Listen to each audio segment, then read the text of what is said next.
स्वर्ग प्राप्त करने और वहां कई वर्षों तक वास करने के पश्चात एक असफल योगी का पुण्य एक पवित्र और समृद्ध कुटुंब में जन्म होता है।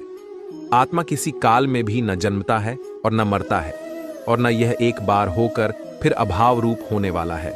आत्मा अजन्मा, नित्य, शाश्वत और पुरातन है। शरीर के नाश होने पर भी इसका नाश नहीं होता। ध्यानी व्यक्ति ज्ञान और कर्म को एक रूप में देखता है, वही सही मायने में देखता है। नरक के 3 द्वार होते हैं, वासना, क्रोध और लालच। अपने मन को नियंत्रित करना सीखो, नहीं तो यह आपके साथ शत्रुवत आचरण करेगा। मनुष्य को केवल अपने कर्म पर ही विश्वास करना चाहिए। कर्म श्रेष्ठ होगा तो फल भी वैसा प्राप्त होगा। हर व्यक्ति का विश्वास उसकी प्रकृति के अनुसार होता है। धरती पर मनुष्य का जन्म किसी विशेष उद्देश्य के लिए होता है, और जो उस कर्म से वंचित रहता है उसे मोक्ष नहीं मिल पाता है। मनुष्य के दुख का कारण उसका प्रेम ही है। वह जितना अधिक मोह करेगा उतना ही अधिक कष्ट भी भोगेगा। अपने अनिवार्य कार्य करो, क्योंकि वास्तव में कार्य करना निष्क्रियता से बेहतर है। जिस प्रकार अग्नि स्वर्ण को परखती है, उसी प्रकार संकट वीर पुरुषों को क्रोध से उत्पन्न होता है।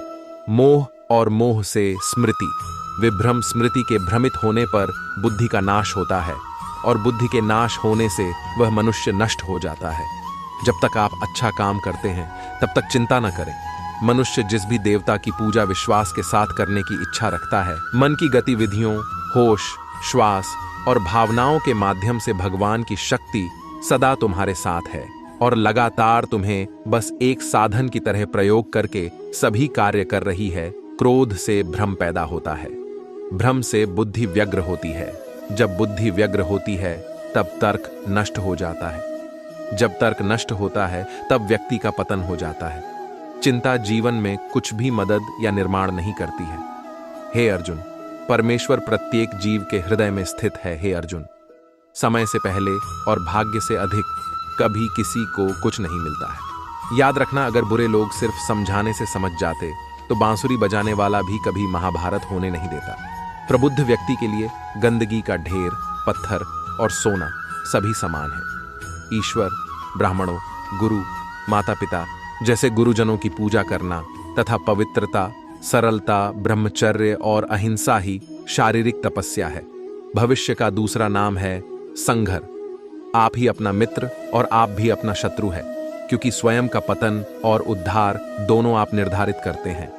यह सृष्टि कर्म क्षेत्र है। बिना कर्म किए यहाँ कुछ भी हासिल नहीं हो सकता। दान कर्तव्य समझकर बिना किसी संकोच के किसी जरूरतमंद व्यक्ति को दिया जाए, वह सात्विक माना जाता है। गीता में कहा गया है, जो इंसान किसी की कमी को पूरी करता है वो सही अर्थों में महान होता है। हे अर्जुन, जो बहुत खाता है या कम खाता है, जो ज्यादा सोता है या कम सोता है, वह कभी भी योगी नहीं बन सकता। कर्म मुझे बांधता नहीं, क्योंकि मुझे कर्म के प्रतिफल की कोई इच्छा नहीं। जब तक शरीर है तब तक कमजोरियां तो रहेगी ही, इसलिए कमजोरियों की चिंता छोड़ो और जो सही कर्म है उस पर अपना ध्यान लगाओ। जो मन को नियंत्रित नहीं करते, उनके लिए वह शत्रु के समान कार्य करता है। भगवत गीता के अनुसार नरक के 3 द्वार होते हैं, वासना, क्रोध और लालच।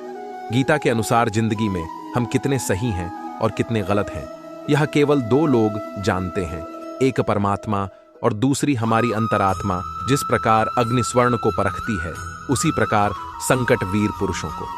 मैं हर जीव के हृदय में परमात्मा स्वरूप स्थित हूँ। जैसे ही कोई किसी देवता की पूजा करने की इच्छा करता है, मैं उसकी श्रद्धा को स्थिर करता हूँ, जिससे वह उसी विशेष देवता की भक्ति कर सके। मन की शांति से बढ़कर इस संसार में कोई भी संपत्ति नहीं है। मन की गतिविधियों, होश, श्वास और भावनाओं के माध्यम से भगवान की शक्ति सदा तुम्हारे साथ है।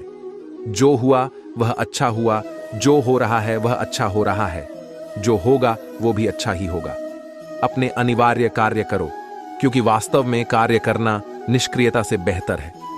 मन अशांत है और उसे नियंत्रित करना कठिन है, लेकिन अभ्यास से इसे वश में किया जा सकता है। जो मुझे सब जगह देखता है और सब कुछ मुझ में देखता है, उसके लिए न तो मैं कभी अदृश्य होता हूं और न वह मेरे लिए अदृश्य होता है। फल की अभिलाषा छोड़कर कर्म करने वाला पुरुष ही अपने जीवन को सफल बनाता है। जो महापुरुष मन की सब इच्छाओं को त्याग देता है और अपने आप ही में प्रसन्न रहता है, उसको निश्चल बुद्धि कहते। सच्चा धर्म यह है कि जिन बातों को इंसान अपने लिए अच्छा नहीं समझता उन्हें दूसरों के लिए भी प्रयोग न करें। जो दान बिना सत्कार के कुपात्र को दिया जाता है वह तमस दान कहलाता है। सदैव संदेह करने वाले व्यक्ति के लिए प्रसन्नता न इस लोक में है ना ही कहीं और। धरती पर जिस प्रकार मौसम में बदलाव आता है उसी प्रकार जीवन में भी सुख दुख आता जाता रहता है। किसी का अच्छा ना कर सको तो बुरा भी मत करना, क्योंकि दुनिया कमजोर है लेकिन दुनिया बनाने वाला नहीं। मेरा तेरा, छोटा बड़ा, अपना पराया मन से मिटा दो, फिर सब तुम्हारा है और तुम सबके हो। जो विद्वान होते हैं वो न तो जीवन के लिए और न ही मृत के लिए शोक करते हैं। फल की लालसा छोड़कर कर्म करने वाला पुरुष ही अपने जीवन को सफल बनाता है। लोग आपके अपमान के बारे में हमेशा बात करेंगे। सम्मानित व्यक्ति के लिए अपमान मृत्यु से भी बदतर है। जीवन ना तो भविष्य में है ना अतीत में, जीवन तो इस क्षण में है। चुप रहने से बड़ा कोई जवाब नहीं और माफ कर देने से बड़ी कोई सजा नहीं। हे अर्जुन, तुम्हारे तथा मेरे अनेक जन्म हो चुके हैं, मुझे तो वो सब जन्म याद है, लेकिन तुम्हें नहीं। बिना फल की कामनाएं ही सच्चा कर्म है। ईश्वर चरण में हो समर्पण, वही केवल धर्म है। आत्मज्ञान की तलवार से अपने हृदय से अज्ञान के संदेह को काटकर अलग कर दो। उठो, अनुशासित रहो।